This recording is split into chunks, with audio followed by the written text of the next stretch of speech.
2025 में sir MBA करना चाहिए। तो एमबीए करते समय सर क्या फोकस रहना चाहिए, कौन से स्टेट या कौन से सिटी में मुझे एमबीए करना चाहिए, तो स्टार्टअप के साथ सर एमबीए करना क्यों जरूरी है। एक स्टूडेंट ने क्वेश्चन पूछा कि सर आपको अगर आपकी लाइफ रिवाइंड करने का मौका मिले, 15-20 साल पीछे जाने का या नया शुरू करने का मौका मिले, तो आप क्या करोगे। वो साहब ने बिना 2 सेकंड गवाए कहा मैं एमबीए करूंगा।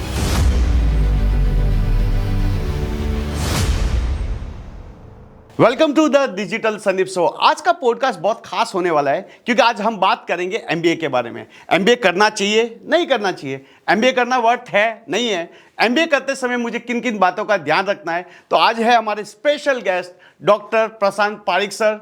Sir welcome to digital Sandeep show. Thank you, pleasure to be here.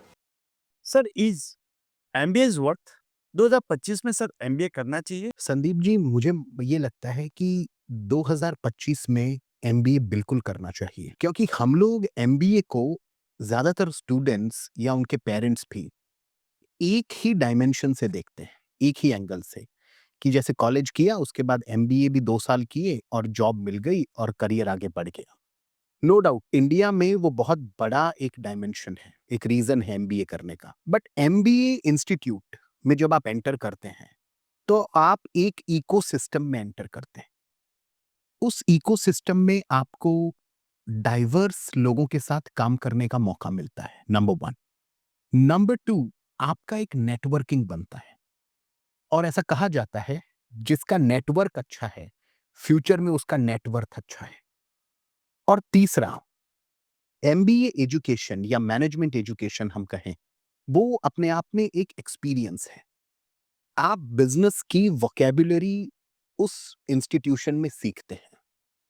और आज के जमाने में 21st सेंचुरी में मैनेजमेंट इंस्टीट्यूशंस अपने आप को हर एक मिनट में कहूंगा इस तरह इक्विप कर रहे हैं कि जो चेंजेस इंडस्ट्री में आ रहे हैं वो उसको अपने करिकुलम का हिस्सा बनाने में लगे हैं। और एक डायनेमिक एनवायरनमेंट में जब एक कैंडिडेट जाता है तो वो अपनी कई स्किल्स को पहचान पाता है और वो ये भी जान पाता है कि मुझे कौन सी स्किल्स एनहांस करनी है। तो एमबीए इस वजह से करना चाहिए। तो एमबीए करते समय सर क्या फोकस रहना चाहिए, जॉब फोकस करना चाहिए या बिजनेस फोकस करना चाहिए, क्योंकि मैंने जितना भी देखा है सर, लोग एमबीए इसलिए करना पसंद करते हैं कि उनको बिजनेस करना है, बिजनेस की स्किल सीखनी चाहिए, बिजनेस को और ग्रो कर सके, बिजनेस में लूप हॉल क्या होते हैं, बिजनेस डेवलप कैसे करें। लेकिन लोग तो सर जॉब के लिए करते हैं। आप क्या कहना चाहते हो। ये सिनारियो है पूरी दुनिया में। चाहे आप दुनिया की प्रेस्टिजियस यूनिवर्सिटीज में चले जाओ एमबीए करने, हार्वर्ड हो, प्रिंसटन हो, स्टैनफोर्ड हो, या इंडिया में आप देख लो आईआईएम्स हो या दूसरी जो बड़ी बिजनेस स्कूल्स हैं, कोई भी कैंडिडेट या कोई भी मैनेजमेंट एजुकेशन एस्पिरेंट तैयारी करता है इन इंस्टीट्यूशंस की कि मैं वहां जाऊंगा तो मेरे करियर को एक अच्छा स्टार्ट मिलेगा, और वो जॉब ओरिएंटेड ही बात करता है। तो जब मैं भी कई कैंडिडेट्स का इंटरव्यू लेता हूं हमारे कॉलेज में एडमिशन के लिए, तो हम ये क्वेश्चन पूछते हैं कि एमबीए क्यों करना है। तो 80% कैंडिडेट्स का आंसर होता है कि सर मैं चाहता हूं कि मेरे को एक अच्छा करियर शुरू हो, एक अच्छी कॉर्पोरेट ब्रांड मिले और मेरा एमबीए शुरू हो। ये नोशन 2024 तक बना हुआ है, लेकिन इसमें अब बदलाव आने लगा है। अब ऐसे कैंडिडेट्स आने लगे हैं इंक्वायरी के लिए या इंटरव्यू देने एडमिशन में, कि जो कहते हैं कि आपकी इंस्टीट्यूट में स्टार्टअप के लिए क्या अपॉर्चुनिटी है, मुझे मेरा फैमिली बिजनेस ज्वाइन करना है उसके लिए क्या अपॉर्चुनिटी है। तो अब आने वाले टाइम में यहां से 2025 से मैं देख रहा हूं, अगर हम 2030 में वापस मिलें और ऐसा कोई पॉडकास्ट करें तो हम आपके क्वेश्चन बदल जाएंगे। अब फिर हम ये रेशियो पूरा बदल देंगे जिसमें हम कहेंगे कि अब जो हैं स्टूडेंट्स एमबीए करते हैं बिजनेस माइंडसेट ग्रो करने के लिए और अपना स्टार्टअप करने के लिए। ये सिचुएशन अब शुरू हुई है। अभी तक नो डाउट आप जो कह रहे हैं कि वो एमबीए में एंटर होता है इस माइंडसेट के साथ कि मुझे जॉब करनी है। Right sir. लेकिन जैसे बहुत सारे एमबीए कॉलेज है, अभी startup India Narendra Modi ji promote कर रहे हैं, हमारे बहुत सारे स्टार्टअप निकल रहे हैं सर। तो स्टार्टअप के साथ सर एमबीए करना क्यों जरूरी है। नाउ स्टार्टअप के साथ एमबीए करना क्यों ज़रूरी है, उसका एक रीज़न है, जो मुझे भी किसी बिज़नेसमैन ने बताया था। तो हम लोगों ने क्या है, एक केस स्टडी लिखा था कुछ वर्षों पहले। मैं ब्रांड का नाम तो नहीं लूँगा, वो अहमदाबाद का ही ब्रांड है और बहुत बड़ा ब्रांड है। तो केस स्टडी हमने लिखा और हमारे स्टूडेंट्स के साथ डिस्कस किया वो केस स्टडी। तो स्टूडेंट्स को एक एक्सपीरियंस देने के लिए हमने उस ब्रांड के ओनर को क्लासरूम में इनवाइट किया। वो क्लासरूम में आए तो केस डिस्कशन हमने किया, मैं और एक फैकल्टी थे। जब डिस्कशन हो गया उसके बाद क्यू&ए हुआ। तो उस ब्रांड के ओनर से हमारे स्टूडेंट्स ने क्वेश्चन पूछे। एक स्टूडेंट ने क्वेश्चन पूछा कि सर, आपको अगर आपकी लाइफ रिवाइंड करने का मौका मिले, 15-20 साल पीछे जाने का या नया शुरू करने का मौका मिले, तो आप क्या करोगे? वो साहब ने बिना 2 सेकंड गवाए कहा, मैं एमबीए करूंगा। तो स्टूडेंट्स को लगा एमबीए कॉलेज में आए हैं तो एमबीए करूंगा, बोल दिया खुश करने के लिए। उन्होंने कहा नहीं, मैंने एमबीए नहीं किया है। मैंने बिजनेस के गुण, बिजनेस की स्किल ठोकर खा खा के सीखी है और हर एक ठोकर पर मेरे को कॉस्ट सहन करनी पड़ी है। अगर मैं एमबीए करता तो कई ऐसी चीजें हैं जो मैं यहीं कवर कर लेता और मेरी शुरुआती जो डिसीजंस थे वो सही साबित होते और मेरे को कितना ही खर्चा मैं बचा लेता। तो ये एक रीजन है कि लोग मैनेजमेंट एजुकेशन में जाते हैं, एमबीए करते हैं और फिर या तो जॉब करते हैं या अपना खुद का कुछ शुरू करते हैं। तो सर एमबीए में ऐसा क्या सिखाया जाता है कि वो ठोकरें खा-खा के जो नहीं सीख पाता है, वो एमबीए में प्रोडक्टिव सीख पाता है? ऐसा क्या है सर एमबीए में? तो ये एक चीज है कि आपको एक रेडीमेड करिकुलम मिलता है एमबीए में। उसमें आप, कोई भी स्टूडेंट ये देखता है और जब वो क्लास अटेंड करता है, अपने प्रोफेसर्स, अलग-अलग सब्जेक्ट के प्रोफेसर से वो इंटरैक्ट करता है। अपनी क्लास में जो अलग-अलग स्टूडेंट्स हैं, जो अलग-अलग बैकग्राउंड से आए हैं, उनसे उसका एक नेटवर्क बनता है। तो उसका एक माइंडसेट प्रिपेयर होता है। जो एक कहावत है ना कि भई अकेला चना भार नहीं झोंक सकता। ये पूरी टीम स्किल डेवलप करने का एक पूरा गेम है।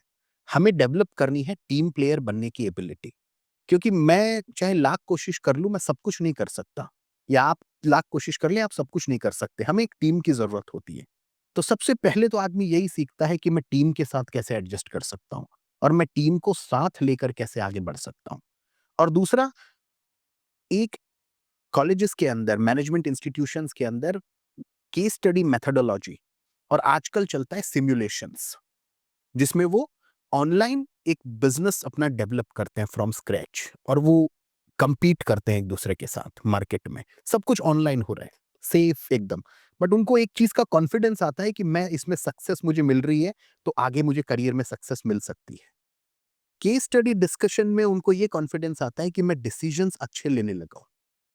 एमबीए डिसीजन मेकिंग सिखाता है। हर आदमी के बस का नहीं है निर्णय लेना। आप देखिए, हम लोग निर्णय लेने में संकोच करते हैं। यस तो निर्णय लेने की काबिलियत आपको मैनेजमेंट एजुकेशन से मिल सकती है। Right sir. सर बहुत सारे लोग एमबीए करना चाहते भी है 2025 में सर।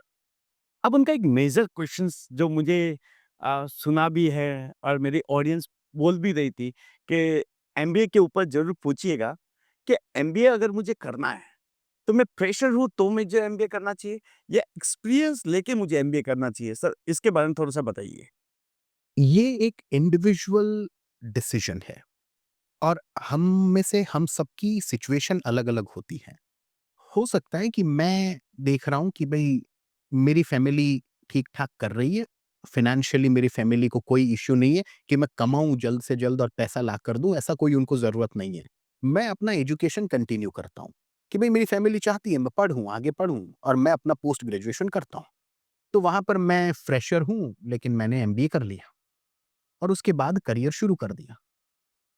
दूसरा एक एंगल ये भी होता है, कई लोग, कई स्टूडेंट्स ये सोचते हैं कि या तो मैं पहले एक्सपीरियंस ले लूँ अपने पिताजी के बिज़नेस में या किसी स्टार्टअप में, मैं एक्सपीरियंस लूँ और मैं ये आइडेंटिफ़ाई करूँ कि मुझे एमबीए क्यों करना है और किस स्पेशलाइज़ेशन में करना है और उसके बाद वो एमबीए शुरू करते हैं।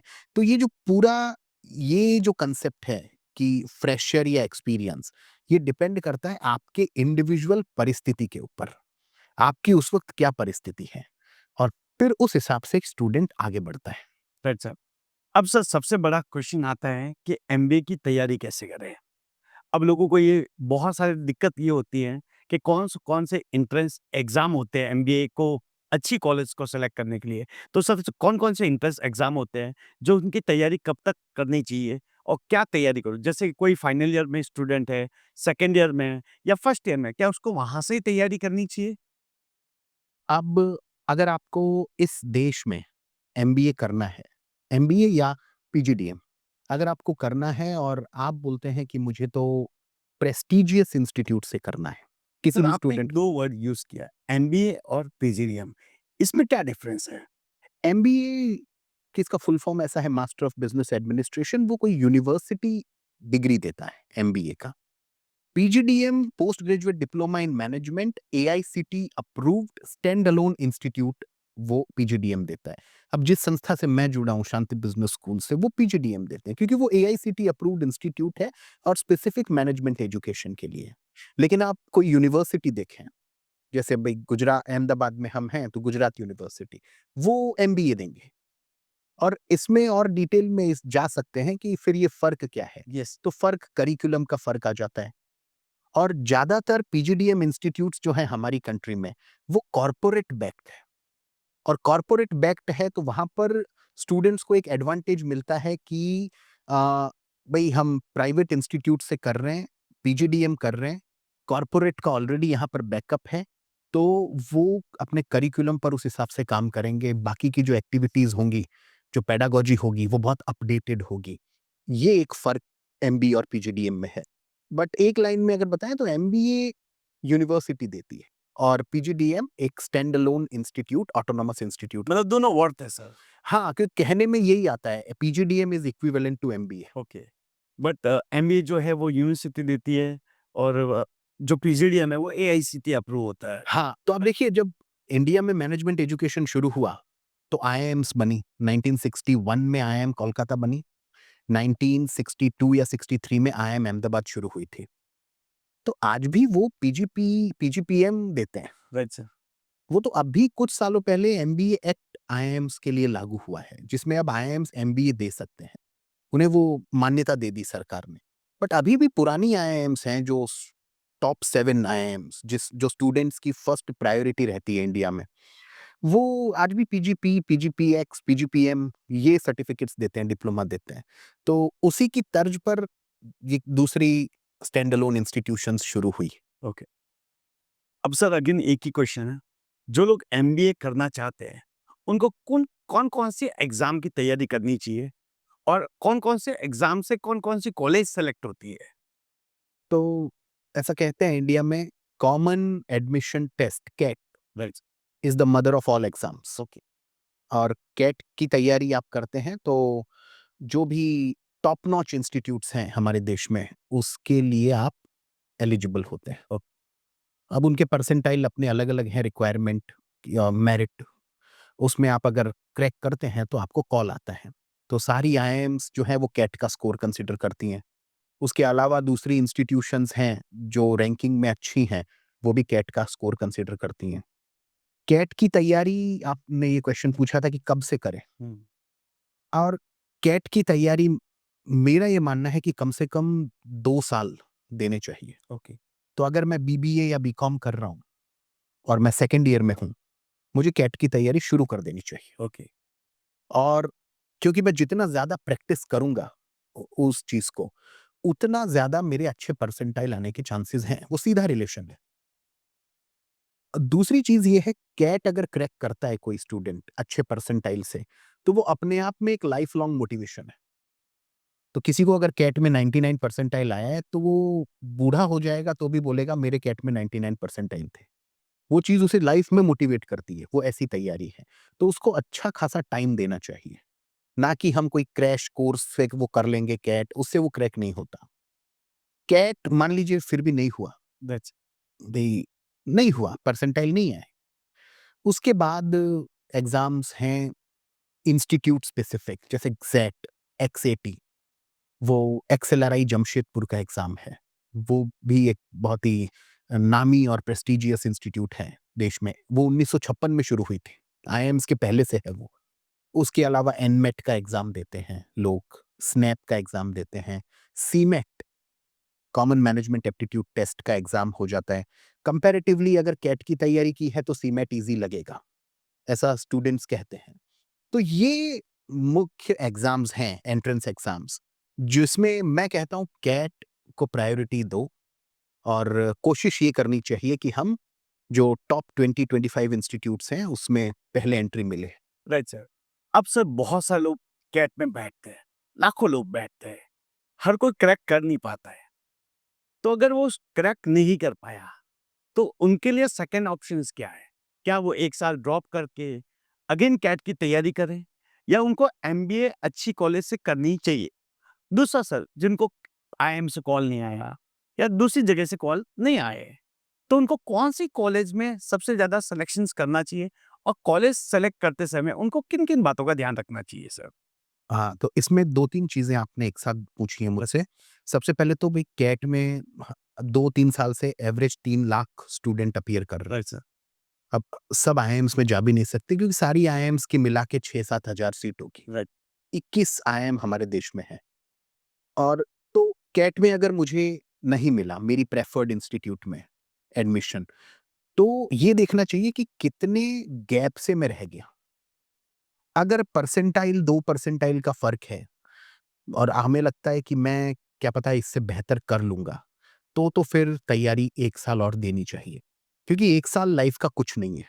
मतलब अगर सर ड्रॉप लेना चाहिए। ड्रॉप मतलब पूरा ड्रॉप ऐसा कि आप साथ में कुछ एक्सपीरियंस भी गेन कर रहे हो। राइट सर, ओके, कोई इंटर्नशिप कर रहे हो किसी स्टार्टअप में या आप कोई कोर्स कर रहे हो। ओके। जैसे आप जैसे ये डिजिटल मार्केटिंग का कोर्स हो गया, डेटा का कोई डेटा साइंस का कोर्स है। साइड में 6 महीने का, 8 महीने का आप वो भी कर रहे हो और कैट की तैयारी आप कर रहे हो क्योंकि आप एक बार कैट की तैयारी कर चुके हो। तो अब आपको उतनी ज़्यादा उसको टाइम नहीं देनी है बट हाँ, टाइम देना है। तो उसका ड्यूअल बेनिफिट होगा। आपने कैट दूसरे अटेम्प्ट में क्रैक कर लिया, आपको प्रेफर्ड इंस्टीट्यूट मिल गई तो आप एक सर्टिफिकेट कोर्स के साथ भी जा रहे हो, जिसमें आपकी एक्सपर्टीज़ है। वो चीज़ आपको आगे करियर में काम आती है। तो अगर ऐसी सिचुएशन है तो ड्रॉप लेना चाहिए। लेकिन मेरे परसेंटाइल बहुत कम है, जैसे होता है किसी के 20 परसेंटाइल आए। अगर वो फिर से तैयारी करेगा तो वो मुझे नहीं लगता कि 20 से 90 पहुँच जाएगा, वो मुश्किल है। ऐसे टाइम पर उसको दूसरे ऑप्शन देखने चाहिए। तो उसे सीमेट वो देख सकता है या वो एनमेट, स्नैप वगैरह देख सकता है। बट एनमेट और स्नैप में थोड़ा-सा 1 या 2 इंस्टीट्यूट ही उसका स्कोर कंसीडर करती है। सीमेट में अगेन दायरा बढ़ जाता है, नंबर ऑफ इंस्टीट्यूट्स का। तो उसका चांस अच्छी इंस्टीट्यूट में जाने का बढ़ जाएगा। तो सीमेट कर सकता है वो। सर एमबीए जब करते हैं लोग, राइट सर, उनके साथ में ऐसी कौन-कौन सी स्किल और डेवलप करनी चाहिए जो उनको बिज़नेस करने के लिए और अच्छी जॉब लेने के लिए मदद कर पाए? तो एक फ़ॉर्मूला है जो अक्सर मैं डिस्कस करता हूँ स्टूडेंट्स के साथ कि एमबीए में हमें करना क्या है?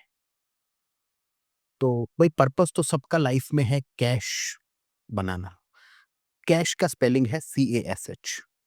मैं कहता हूँ CASH आप बनाओ, बट उसके पहले आपको काम करना पड़ेगा KASH पर, कैश रिच बनने पर।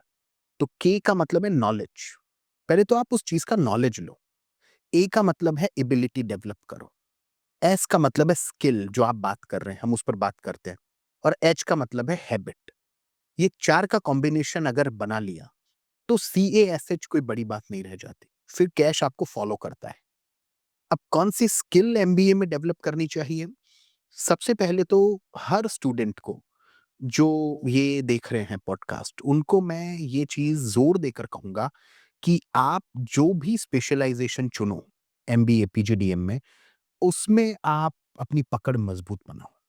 अगर आप मार्केटिंग चुन रहे हो, तो मार्केटिंग में traditional marketing, new age marketing, digital marketing, data marketing, marketing analytics, ये सारे सब्जेक्ट्स पर आप अपनी पकड़ बनाओ।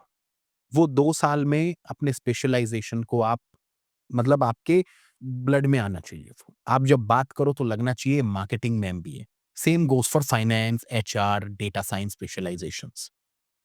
तो डोमेन स्पेसिफिक स्किल डेवलप हो गई, नॉलेज डेवलप हो गया।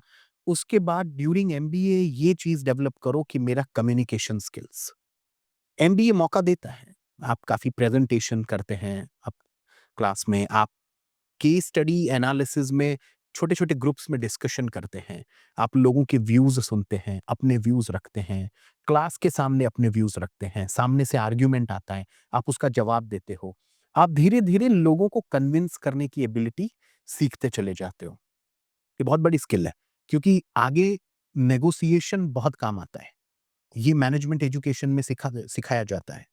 उसके अलावा जो स्किल है वो है कि बिकम अ टीम प्लेयर, बहुत ज़रूरी है। ये 3 स्किल, और चौथी स्किल जो मैं मानता हूँ कि एक मैनेजमेंट एजुकेशन जो ले रहा है स्टूडेंट, उसके पास होनी चाहिए, वो स्किल है डिसीजन लेने की स्किल। मैं निर्णय ले सकता हूँ, और निर्णय मैं अकेला नहीं लेता या किसी पर थोपता नहीं हूँ। मैं लोगों को साथ लेकर निर्णय लेता हूँ। ये चीज़ें बड़े लेवल पर हम बात कर रहे हैं। मैं आपके 2 साल का जो एजुकेशन खत्म हो एमबीए का, उसके बाद आपको लगना चाहिए कि हाँ, मैंने कुछ इन पर काम किया है। सर, हर कोई एमबीए करता है। उसकी सबसे बड़ी पसंद होती है आईआईएम से, अहमदाबाद से, वो भी राइट, वहां से एमबीए करूं। तो सर, ऐसा आईआईएम अहमदाबाद में क्या डेवलप किया जाता है, राइट सर, जिससे बहुत सारे स्टार्टअप निकलते हैं, अच्छे अच्छे पैकेजेस निकलते हैं? तो ऐसा उनकी क्या मेथोडोलॉजी है, ऐसी क्या चीज वो करते हैं जिससे बहुत सारे लोग स्टार्टअप खड़े हो पाते हैं?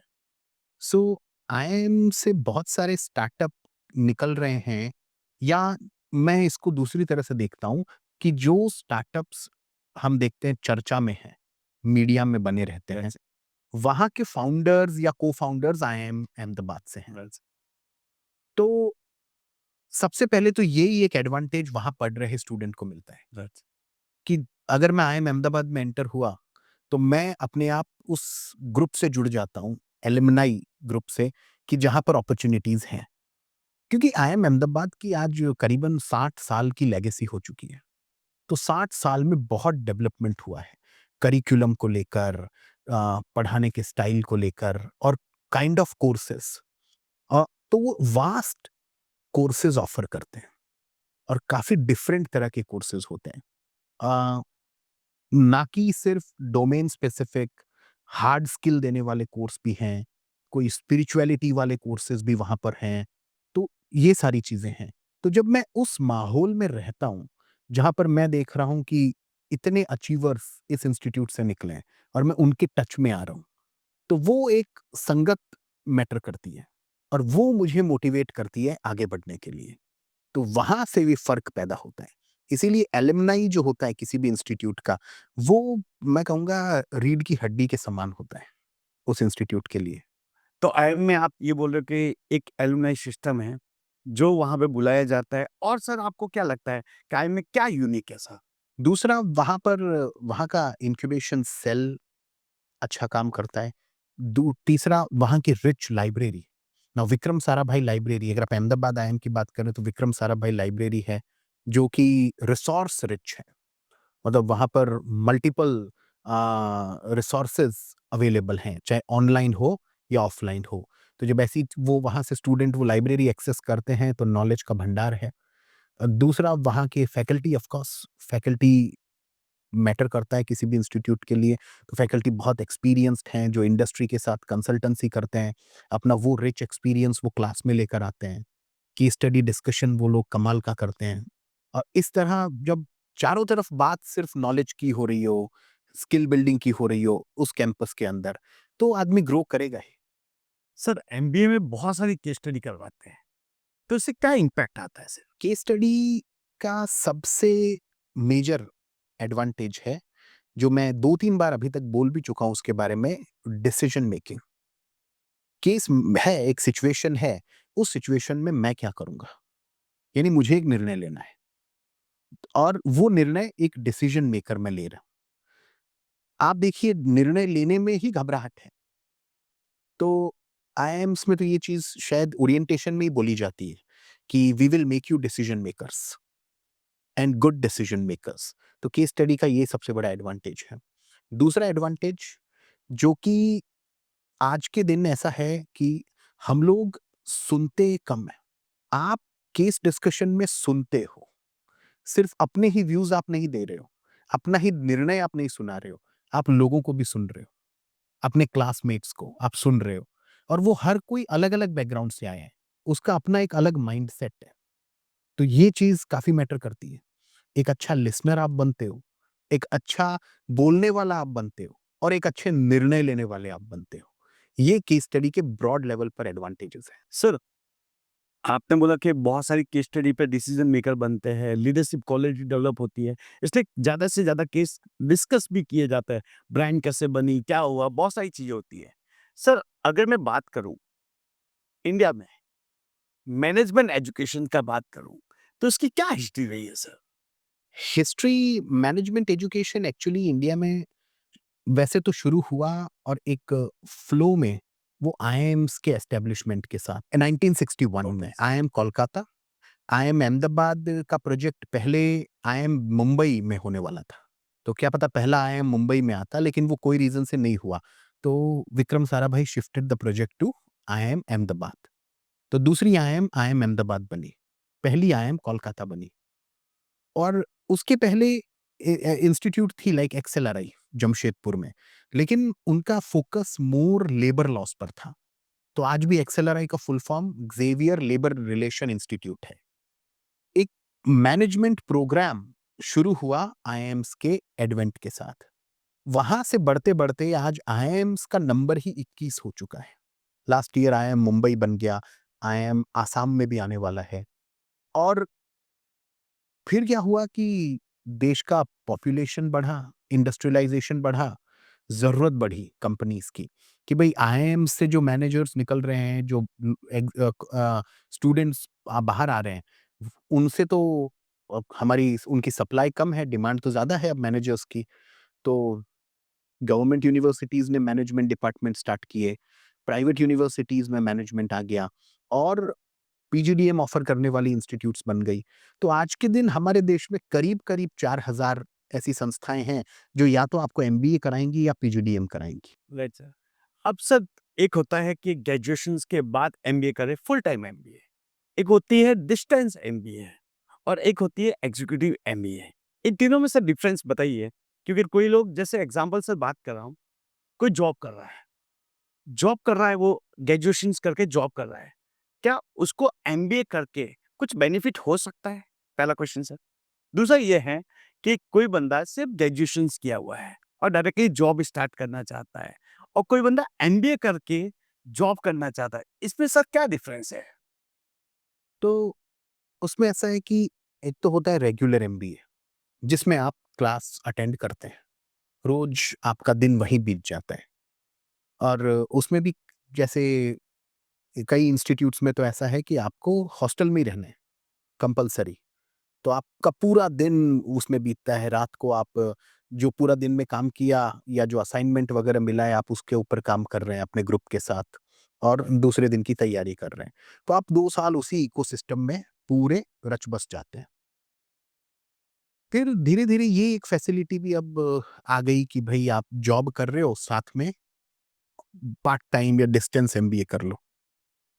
तो उसकी भी फैसिलिटी है, कई इंस्टीट्यूट्स वो ऑफर करती हैं। वो जनरली ऐसे लोगों के लिए सूटेबल है कि जो कोई अच्छी ऑर्गेनाइजेशन से ऑलरेडी जुड़े हैं, ओके। एक, या वो अपना स्टार्टअप करके बैठे हैं और वो ये जानते हैं कि भई मैं रीज़नेबल इनकम कर रहा हूँ।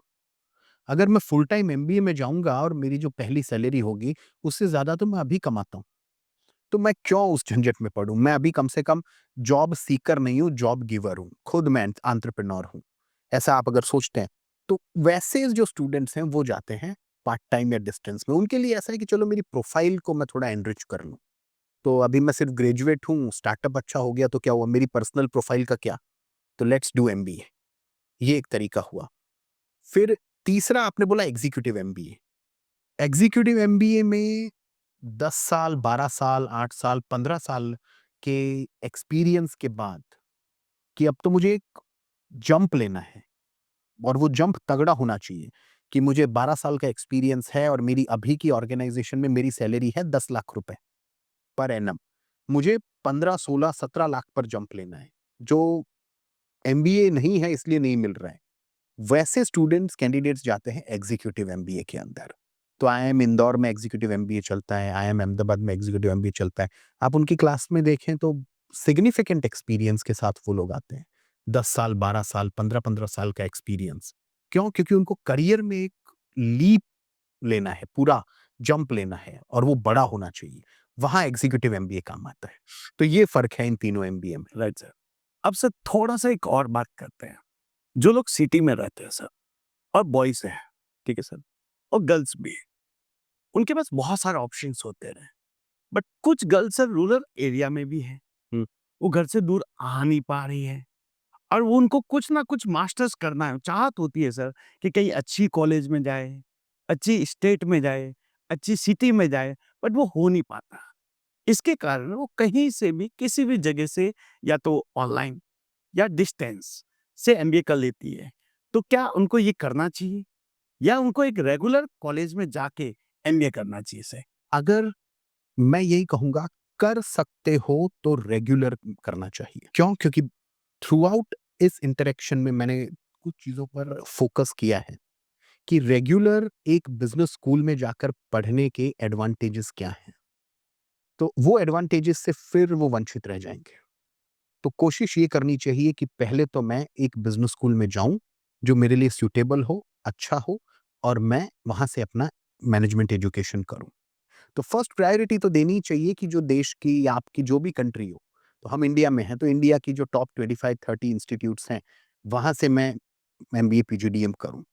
वहाँ पर आप नहीं जा पा रहे हो, तो फिर दूसरे ऑप्शंस जो भी आप एक्सप्लोर करो, वो बहुत ध्यान से चुनकर आगे बढ़ना चाहिए। सर इसके साथ में एक एडिशनल क्वेश्चन ऐड करता हूँ। कौन से स्टेट या कौन से सिटी में मुझे एमबीए करना चाहिए? बहुत सारे कॉलेजेस हैं। अगर ऑल इंडिया में बात करूँ sir, thousands of MBA colleges हैं। मुझे अगर आप पर्सनली रिकमेंड कर रहे हो और मेरे जो व्यूअर हैं सर, उनको भी आप पर्सनली रिकमेंड करो, कौन से स्टेट में जाके करूँ? कौन से सिटी में जाके करूँ? ये आप मुझे थोड़ी-सी एडवाइस दीजिए सर।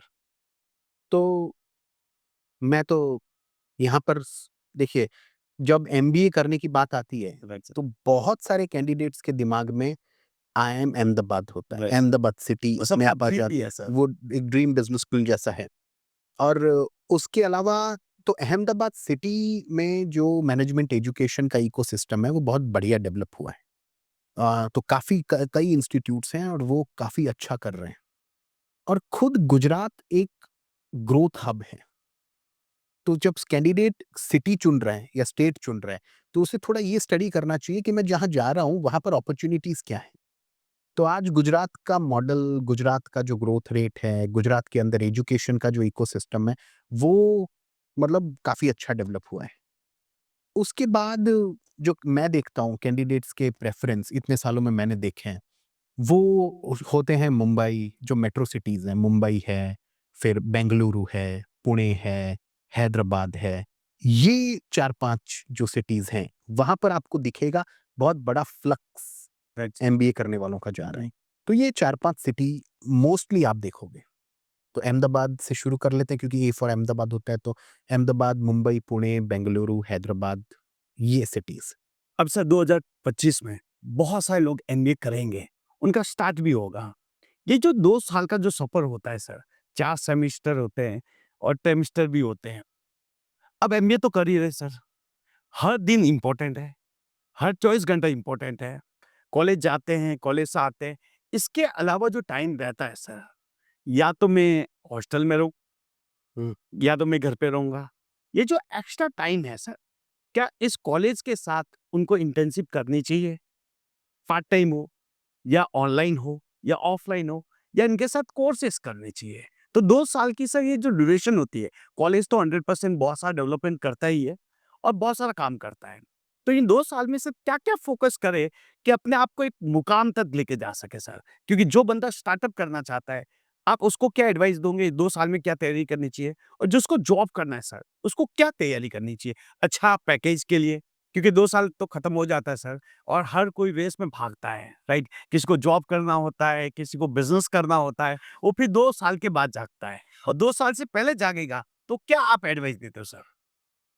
तो इसमें 2 चीज़ें हैं, एक तो अगर स्टार्टअप करना है, तो क्या करूँ 2 साल? और जॉब चाहिए, तो मैं क्या करूँ? यानी 2 कैटेगरी में हमने बाँट दिया स्टूडेंट्स को। तो जिनको जॉब करनी है, उनको 2 साल अपने सीवी को मज़बूत करने पर काम करना है। उसमें तो अपना जो आपका जो भी इंस्टीट्यूट है, वहाँ का जो एकेडमिक्स है, आप वो मैनेज कर रहे हो। उसके अलावा वहाँ पर आप किस तरह के इनिशिएटिव्स लेते हो? कोई क्लब आप स्टार्ट करते हो, कोई एक्टिविटी करते हो, उसमें आप वो क्लब के मेंबर हो, आप प्लेसमेंट सेल के मेंबर हो, कल्चरल क्लब के मेंबर हो, तो ये चीज़ें एडिशनल होती हैं, अगर सँभाल ले स्टूडेंट तो। उसके अलावा आजकल बहुत सारे प्लेटफ़ॉर्म्स हैं जहाँ से सर्टिफ़िकेट कोर्सेज़ होते हैं। तो वो सर्टिफ़िकेट कोर्स अगर कर पाएँ 2 साल में, 2 या 3 कोर्सेज़ अपने प्रेफ़र्ड एरिया में, तो दैट इज़ वेरी गुड। वो आपके सीवी में एनहांस करता है आपके सीवी को। और अगर पॉसिबल हो, तो इंटर्नशिप तो ऐसी चीज़ है कि एमबीए में इंटर्नशिप तो करिकुलम का हिस्सा ही है। और आजकल मैं देखता हूँ इंस्टीट्यूट्स इंटर्नशिप भी 2-3 टाइप की देते हैं। तो वो एक ही इंटर्नशिप हो रही है ऐसा नहीं है। ओके। आजकल समर इंटर्नशिप एक है, वो तो मेन है ही। उसके अलावा विंटर इंटर्नशिप करवाते हैं इंस्टीट्यूट्स। कोई सोशल इंटर्नशिप भी करवाते हैं। कोई एंटरप्रेन्योरशिप प्रोजेक्ट भी करवाते हैं। तो ये काम भी इंस्टीट्यूट्स कर रहे हैं। तो आप जब एडमिशन ले रहे हो जहाँ पर, मैं स्टूडेंट्स को ये बताना चाहूँगा कि आप जहाँ भी एडमिशन ले रहे हो, आप ये इंक्वायरी कर सकते हो कि मेरे सीवी को एनरिच करने के लिए और क्या एक्टिविटीज़ यहाँ पर होती हैं। तो ये हुआ जॉब वालों के लिए। Right sir. जिनको स्टार्टअप करना है, स्टार्टअप करने वाले स्टूडेंट्स को उस इंस्टीट्यूट में इनोवेशन एंड इंक्यूबेशन सेल कैसा है और वहाँ पर क्या वो वाक़ई में कोई स्टार्टअप्स की उन्होंने मदद की है या कोई स्टार्टअप्स वहाँ से बने हैं? क्या वो आपको इन्वेस्टर्स से कनेक्ट कर पाएँगे? क्या प्रोसेस है आपके आइडिया को उसमें एनरोल करवाने का? और आपको वो कितना टाइम दे पाएँगे अपने स्टार्टअप आइडिया को नर्चर करने के लिए? वो चीज़ें पहले ही क्लियर कर लेनी चाहिए और आगे बढ़ना चाहिए। सर आप ऑलरेडी एक एमबीए कॉलेज में पढ़ा रहे हो। बहुत सारे कैंडिडेट वहाँ पे इंटरव्यू देने के लिए आते हैं। तो आप उस कैंडिडेट में क्या देख के उसको सेलेक्ट करते हो कि हाँ, वेलकम टू आवर कॉलेज? मैं एक ही चीज़ देखता हूँ कि उसका प्रोसेस ओरिएंटेशन कैसा है। तो मैं जब भी ये क्वेश्चन पूछता हूँ आपको क्यों करना है एमबीए? और जो स्टूडेंट ये कहता है कि मैं जॉब के लिए अच्छे कॉर्पोरेट में जॉब मिल जाए उसके लिए, तो वो मुझे थोड़ा-सा अजीब और गलत भी लगता है। क्योंकि वो तो एंड रिज़ल्ट हो गया। फ़ोकस हमारा होना चाहिए प्रोसेस के ऊपर और प्रोसेस पर जितना ज़्यादा फ़ोकस होगा और प्रोसेस का मतलब है नॉलेज और स्किल डेवलपमेंट के ऊपर। क्योंकि जो इस पर काम करता है, वो फिर इस चीज़ की ज़्यादा परवाह नहीं करता कि अब मेरा जॉब का क्या होगा। क्योंकि जो फिर काबिल बन गया उसके लिए अपॉर्च्युनिटीज़ बहुत हैं। तो मैं ये चीज़ ज़रूर देखता हूँ कि उसका प्रोसेस ओरिएंटेशन कैसा है। दूसरा, कम्युनिकेशन स्किल्स बाकायदा बहुत ज़रूरी है आज के इस युग में। तो आज जब हम एआई के युग में जी रहे हैं, बहुत सारी जॉब्स आप देखो वैनिश हो रही है। मशीनें मनुष्यों का काम करने लगी है। ऐसे टाइम में एक एज़ अ ह्यूमन बीइंग मेरी जो सॉफ्ट स्किल्स होंगी, मेरी जो इंटरपर्सनल स्किल्स होंगी, वही मुझे बनाकर रख पाएँगी। तो वो कैसी है उसकी ऑलरेडी? क्योंकि हाँ, मैं ये नहीं कहता कि एकदम परफेक्ट है उसी को लेंगे, बट क्या उस पर काम किया जा सकता है? क्या वो खुद उस पर काम करने के लिए तैयार है? ये चीज़ हम इवैल्यूएट करते हैं। सर एआई का ज़माना है। एआई बहुत कुछ चेंजेस लेके आ रहा है। तो एमबीए में एआई का क्या मेजर रोल हो रहा है? क्या चेंजेस हो रहे हैं sir? Artificial intelligence no doubt अच्छाई बुराई दोनों लेकर आया है। तो अब सबसे पहले तो यही प्रॉब्लम आ जाती है आजकल मैं देखता हूँ कॉलेजेस को कि भई असाइनमेंट जो दिए जाते हैं वो असाइनमेंट एआई से तो नहीं कर रहे स्टूडेंट। तो सामने ऐसे सॉफ्टवेयर तैयार हैं जो बताते हैं कि ये असाइनमेंट एआई से करके लाएँ या सॉल्यूशन एआई से लाएँ। तो कॉलेजेस अब उसके पीछे इन्वेस्ट कर रही हैं। तो एआई प्रूफ बनने का भी कोशिश कर रही हैं।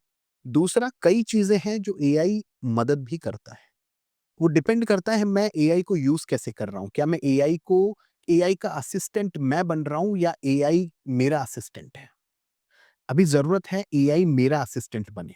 मैं उससे काम करवाऊँ, ना कि मैं अपनी थिंकिंग एबिलिटी उसको सौंप दूँ कि भई मैंने अपना काम एआई से करवा लिया, तो धीरे-धीरे क्या होगा आपका जो ब्रेन है, वो फिर गड़बड़ करना शुरू कर देगा क्योंकि वो लेज़ी हो गया। अब हम उस पे प्रेशर ही नहीं दे रहे। तो स्टूडेंट्स को मैं ये अक्सर राय देता हूँ, एआई को आपका असिस्टेंट बनाओ, आप एआई के असिस्टेंट मत बनो। अब सर सबसे बड़ा एमबीए स्टार्ट हो गई, मुझे एक डिपार्टमेंट सेलेक्ट करना होता है, या तो मैं एचआर में जाऊँ, मार्केटिंग में जाऊँ, ऑपरेशन में जाऊँ, और बहुत सारे ऑप्शंस आने लग गए हैं।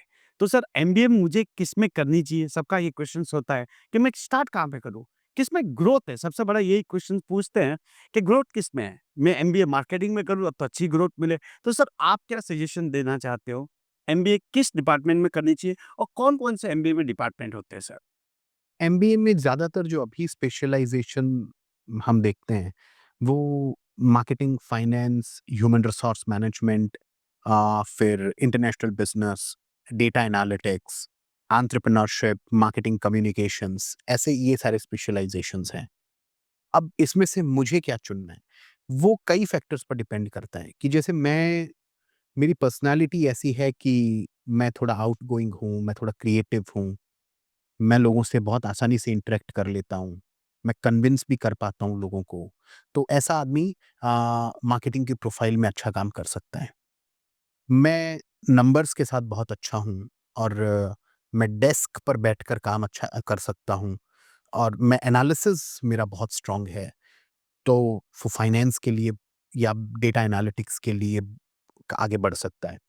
बट इसमें जब रियलिटी की बात आती है कि चुने कैसे स्पेशलाइज़ेशन, तो जैसे मैं जब एमबीए करता था तो मैंने स्पेशलाइज़ेशन इस बेसिस पे चुना कि भई मेरा जो स्कोर है, वो फाइनेंस में अच्छा नहीं है और मुझे फाइनेंस समझ में भी नहीं आ रहा। एचआर भी मुझे अपील नहीं कर रहा है, तो मैं मार्केटिंग करूँगा। क्योंकि मुझे कॉलेज में मुझे मार्केटिंग के मेरे फैकल्टी भी बहुत अच्छे हैं और मेरे को मार्केटिंग में जाना है। ये भी एक तरीका हो सकता है, क्योंकि 1 साल तो सारे सब्जेक्ट कॉमन होते हैं। आप 3rd सेमेस्टर से ब्रांच आउट होते हैं स्पेशलाइज़ेशंस में। तो स्टूडेंट्स को ये पता चल ही जाता है कि ये एरिया मेरे लिए है या ये एरिया मेरे लिए नहीं है। तो उस हिसाब से वो सिलेक्ट करते हैं। या तो मेरी तैयारी कैसी है, मैं अभी तक उसमें कितना सही कर पाया हूँ और या फिर मेरी पर्सनैलिटी कैसी है, उस हिसाब से आगे होता है। सर जब एमबीए की कैट की तैयारी करते हैं, तो बहुत सारे लोग स्ट्रेस में चले जाते हैं, डिप्रेशन में चले जाते हैं, तो उससे दूर कैसे हो? क्या मजबूत करें अपने आप को कि कैट में अच्छा स्कोर गेन कर पाए? कैट में अच्छा स्कोर बहुत रीज़नेबल टाइम दो। जैसा कि मैंने कहा 2 साल कैट की तैयारी करिए, तो सेकंड ईयर से आप शुरू हो जाइए, कैट की प्रिपरेशन कीजिए। फिर भी नहीं हो रहा है, तो भी साइड में आप अपनी प्रोफ़ाइल को बिल्डअप करते रहो। तो अच्छे कोई कोर्सेज़ करो, स्टार्टअप्स का ज़माना है। स्टार्टअप्स के साथ अगर आपको इंटर्नशिप करने का मौका मिले, स्टूडेंट को, वो करना चाहिए। इससे क्या होता है, एक एवेन्यू में हम अच्छा नहीं कर पाए, लेकिन हमने अपने लिए दूसरा एवेन्यू बना लिया। बट कोशिश पहले ये करनी चाहिए कि कैट की तैयारी कर रहे हैं तो फ़ोकस्ड वे में करें। बट टाइम निकाल कर दूसरे एवेन्यूज़ पर काम करते रहिए। सर स्ट्रेस को मैनेज कैसे करें? स्ट्रेस मैनेजमेंट, अच्छा। स्ट्रेस पॉज़िटिव स्ट्रेस लेना अच्छी बात है। क्योंकि देखिए स्ट्रेस तो मैं आपसे बात कर रहा हूँ, मैं भी अभी स्ट्रेस में हूँ। क्योंकि भई ये वीडियो बनेगा, सब लोग देखेंगे, पता नहीं कोई क्या एनालिसिस इसका करे, ये स्ट्रेस है। बट वो स्ट्रेस मुझे पुश आगे की तरफ करे, ना कि पीछे धकेले, कि भई हमें परफ़ॉर्म करना है, हमें बात रखनी है कॉन्फिडेंस के साथ, मुझे मेरा काम ईमानदारी से करना है। तो ये चीज़ है, तो वो कहते हैं ना कि भई पॉज़िटिव स्ट्रेस लीजिए और जो स्ट्रेस नहीं है किसी को, अगर कोई आदमी ये कहता है मुझे स्ट्रेस नहीं है, तो फिर वो मनुष्य नहीं है, वो कर्म नहीं कर रहा है। कर्म करना ज़रूरी है और जो काम करेगा उसको स्ट्रेस आएगा और स्ट्रेस काम करने वाले स्ट्रेस में रिकॉर्ड बनाते हैं और कर्म ना करने वाले स्ट्रेस आने पर टूट जाते हैं। ये एक नियम है। तो स्ट्रेस अगर कैट के स्टूडेंट को स्ट्रेस है, कैट के एस्पिरेंट को, बहुत अच्छी बात है। स्ट्रेस सबको है, 3 लाख लोगों को स्ट्रेस है।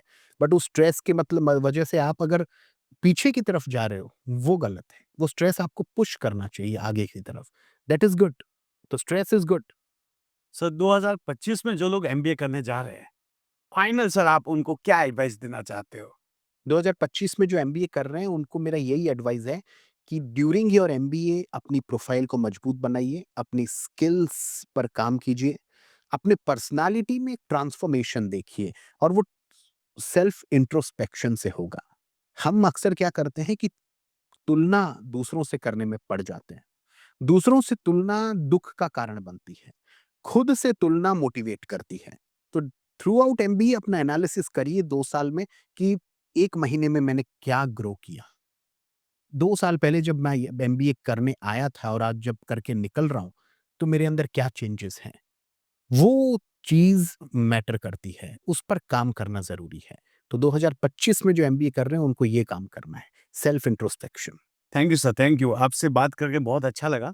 हॉनेस्टली सर, आपने जो बोलते हैं ना मन के आंसर जो दे दिए, क्योंकि हर कोई मैं जितने भी पॉडकास्ट कंडक्ट करता हूँ सर, सबके कुछ ना कुछ होते हैं। एक होता है ऊपर-ऊपर से आंसर देता है, लेकिन आपने सर दिल से आंसर दिए। Thank you so much sir, thank you so much and धन्यवाद पॉडकास्ट में। Thank you sir, thank you.